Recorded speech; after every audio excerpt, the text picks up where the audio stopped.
Hi everyone. Today I am going to be picking an M&C Color Plus. This is a dimple lock. You can see it's Euro format. I've picked another M&C that was similarly Euro. I think these are Swiss locks.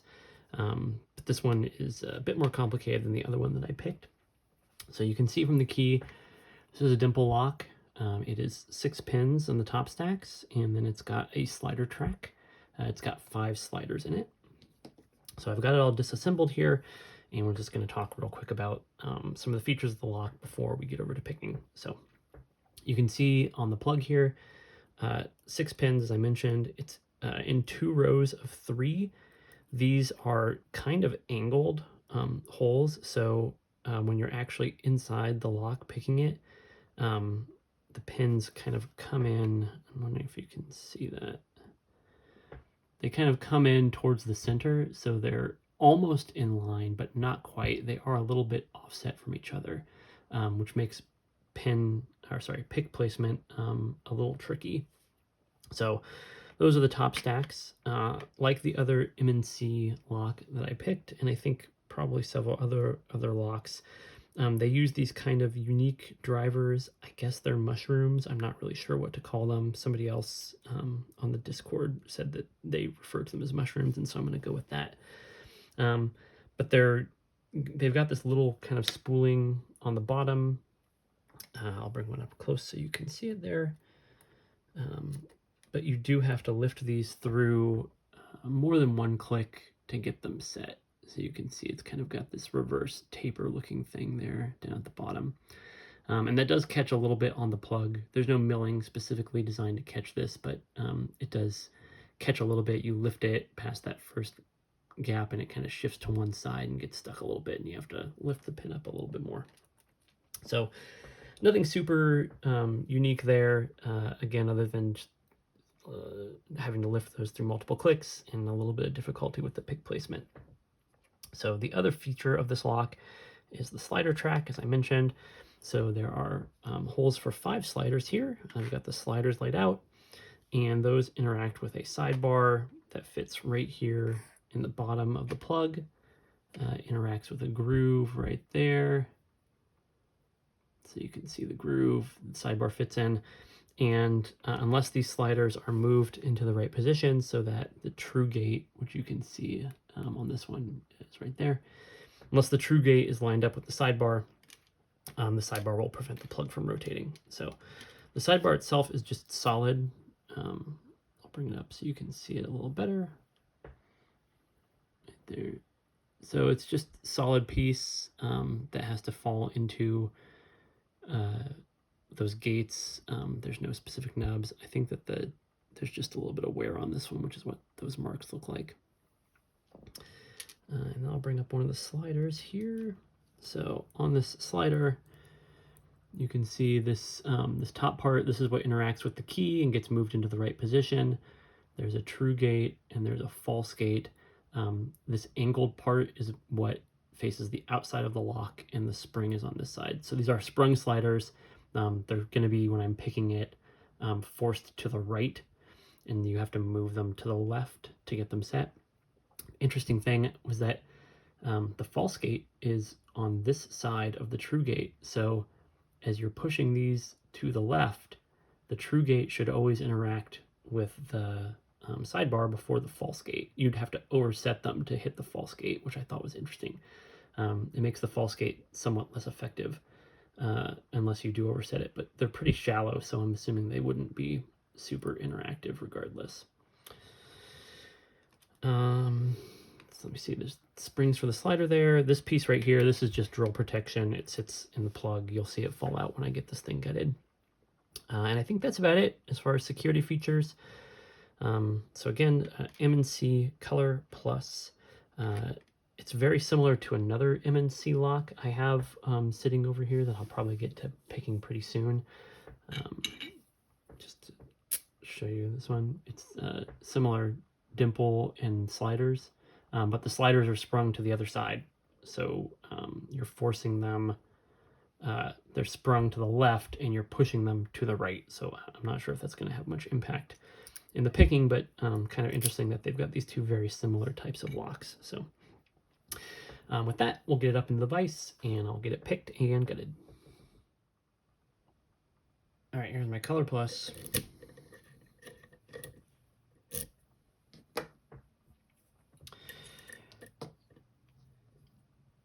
Start off with a short flag and hopefully get everything picked real quick here. The first thing I have to do is kind of click these pins up through their first stage, I guess I would call it, where you have to get these weird drivers kind of picked up into their past the first ridge on them. After that, I actually switched flags to using the back of one to get some of the high lifts up there. That may have been the top stacks. I did get a good amount of core movement, so I think I might be in a false set here.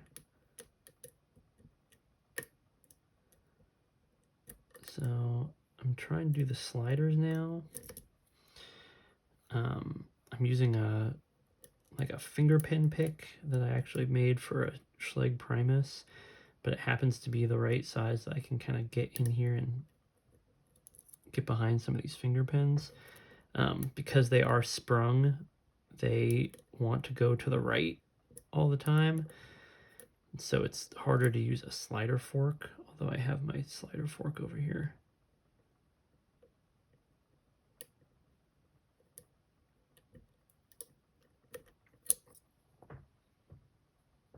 Let's make sure I am for real ready to do the sliders, and the top stacks don't have anything left.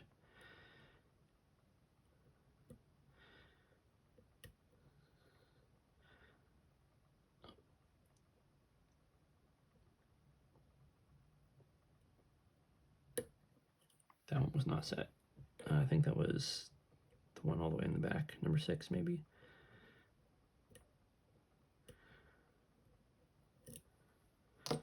Okay, let me try the sliders again.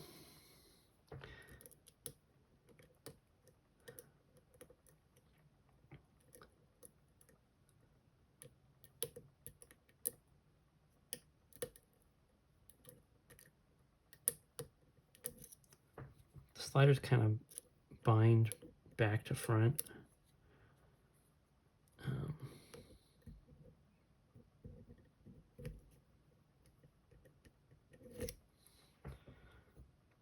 May have been enough to get one of the rear ones over. They have some really light false gates too.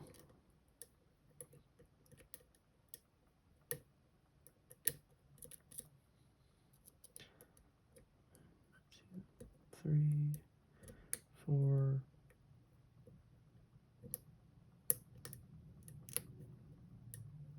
5.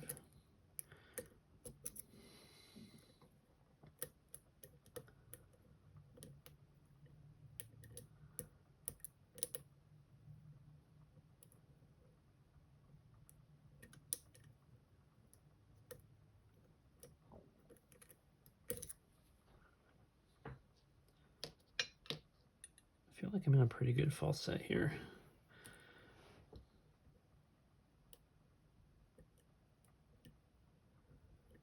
Yeah, these all feel okay on the top stacks.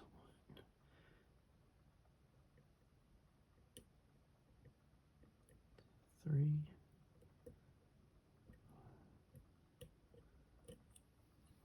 Okay. I'm pretty sure I need to be picking these sliders.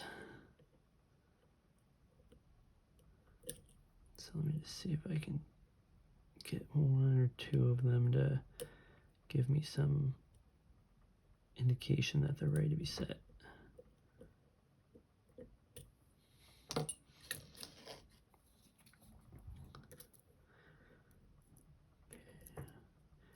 So to figure out where I am with these sliders, I actually turn this finger pin pick and count the ridges as I go down the side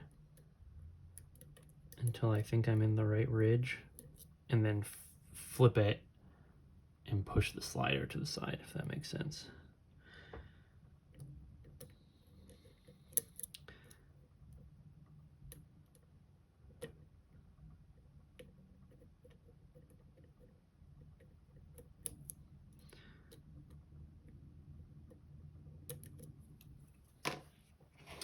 And I might be able to get in here. If I've got the rear ones almost set, I might be able to get these front ones with my fork, which is actually a way better tool for doing the sliders.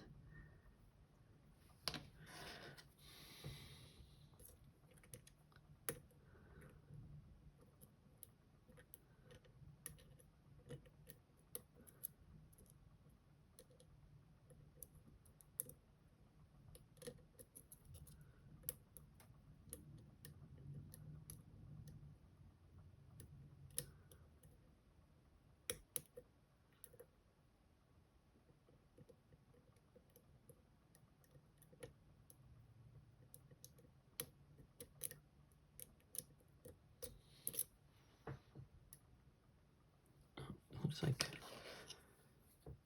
one was binding a little bit.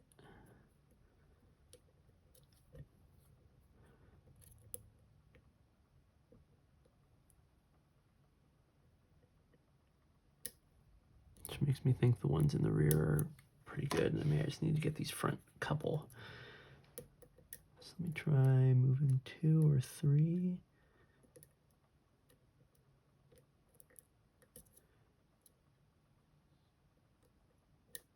Two is not staying put.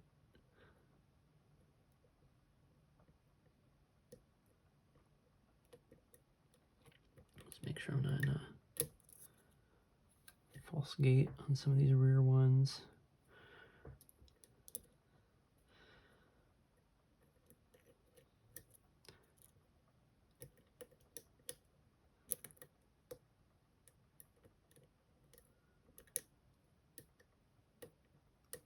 Okay, I think that was 4. Oh, I'm getting a little bit of core movement here. So I think those maybe were in false gates, and now I've got them moved.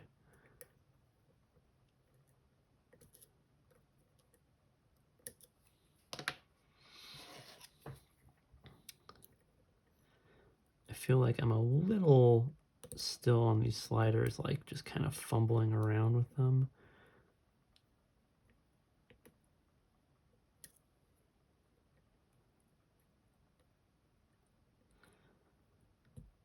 After picking this lock, I much prefer, I think, unsprung sliders to these sprung ones. They're just easier to deal with. You can move them out of the way while you get to the ones in the back.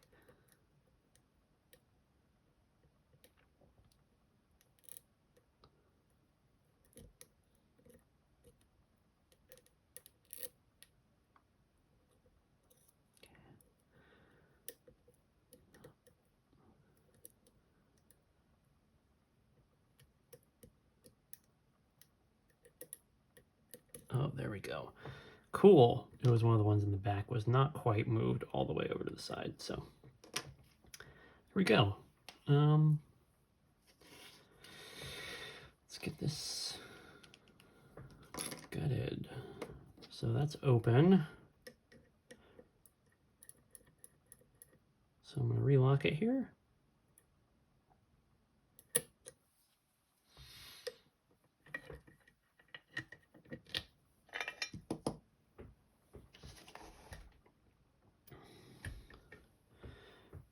And I think I'll probably use double-sided tray for this one.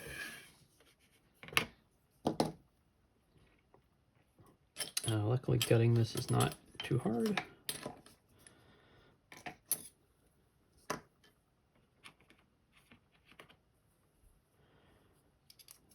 Get this C-clip off.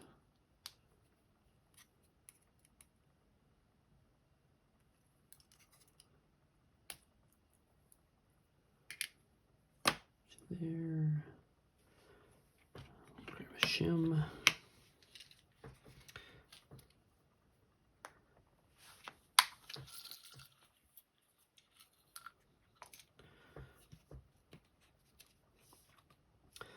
I shim this just because it's got this weird ridge, and I just don't want to have anything. I don't know if anything will fall into that, but I'm just being extra cautious.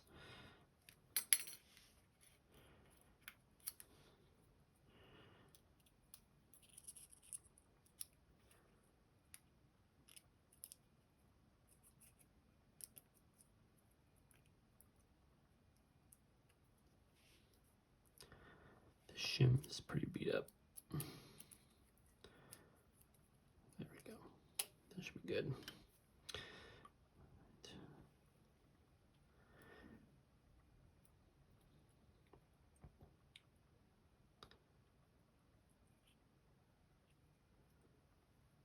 Okay.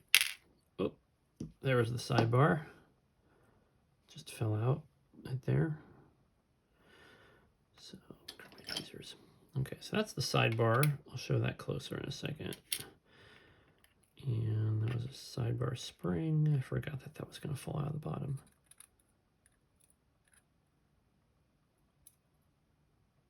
Okay, there's the other sidebar spring. Don't want to lose those. Okay, you can see the sliders right here. I'm going to do the top pins. Sorry, not the top pins. The key pins.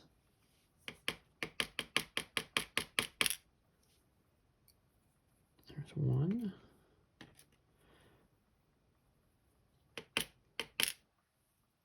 Two.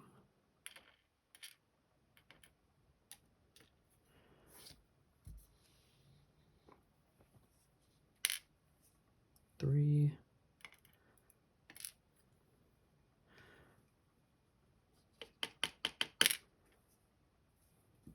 Four.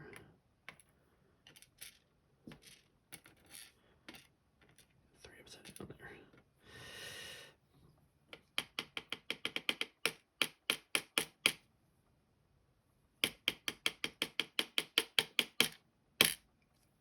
Five. And six.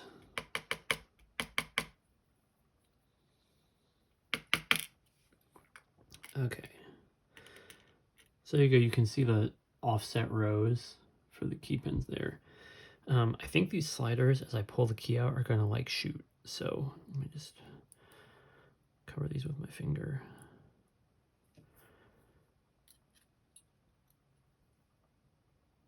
All right, that's 5.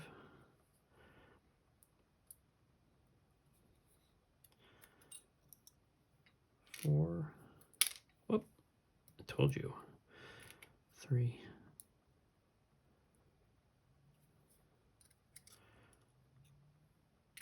2. And 1. And are there springs in there? I've never gutted the sliders before. Oh yeah, there they are. One more. Whoa. Anti-drill? Probably an anti-drill plate. Okay, there's all the slider springs. I knew they were sprung. I just didn't know where the springs, if they were going to be attached to the sliders or what was going to happen there. Okay.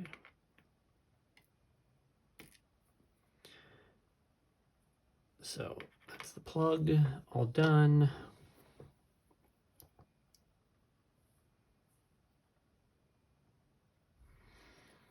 Let's see if I can do this so you can see the orientation here.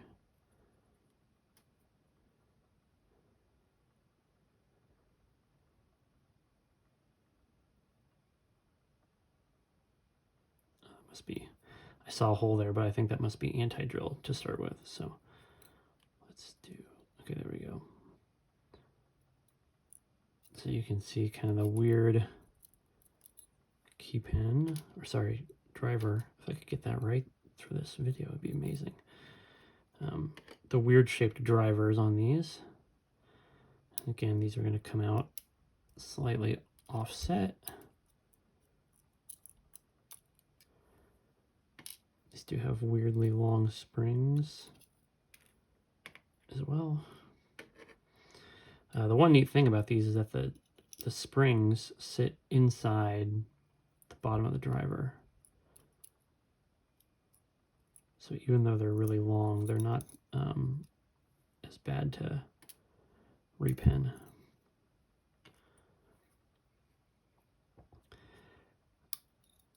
There's 4.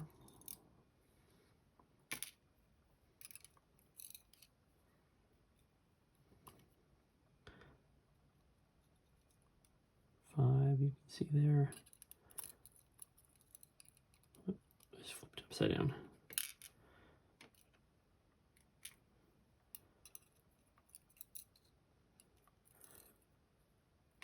And lastly, number 6. There.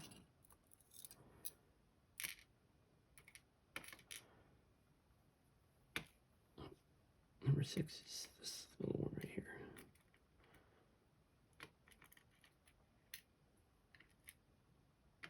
Spring out a little bit.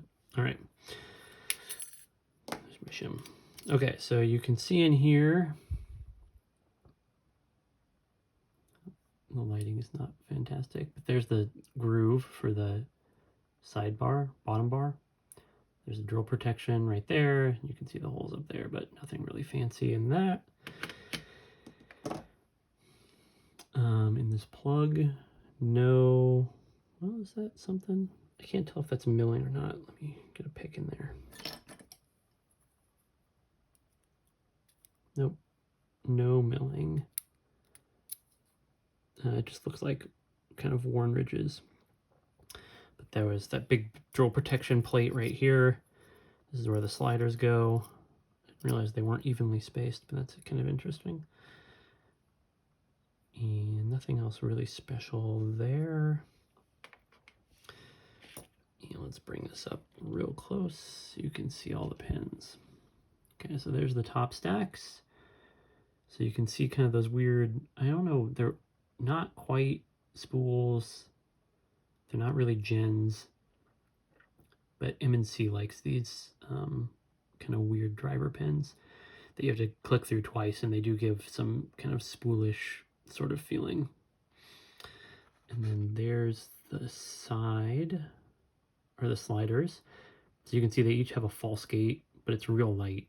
And then the one bigger true gate.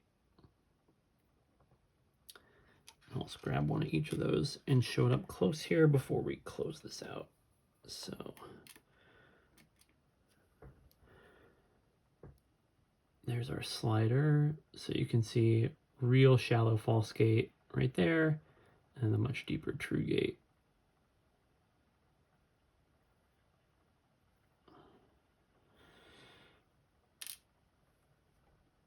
And then one of the driver pins. I'll bring it up close so you can see the bottom of it. So there you go. I guess it's a spool-ish, but it's like angled. So interesting. All right, there we go. M&C Color Plus dimple lock. Picked and gutted, and I'm probably going to work on one of these other M&C locks I have next because I got 2 more left. Thanks for watching.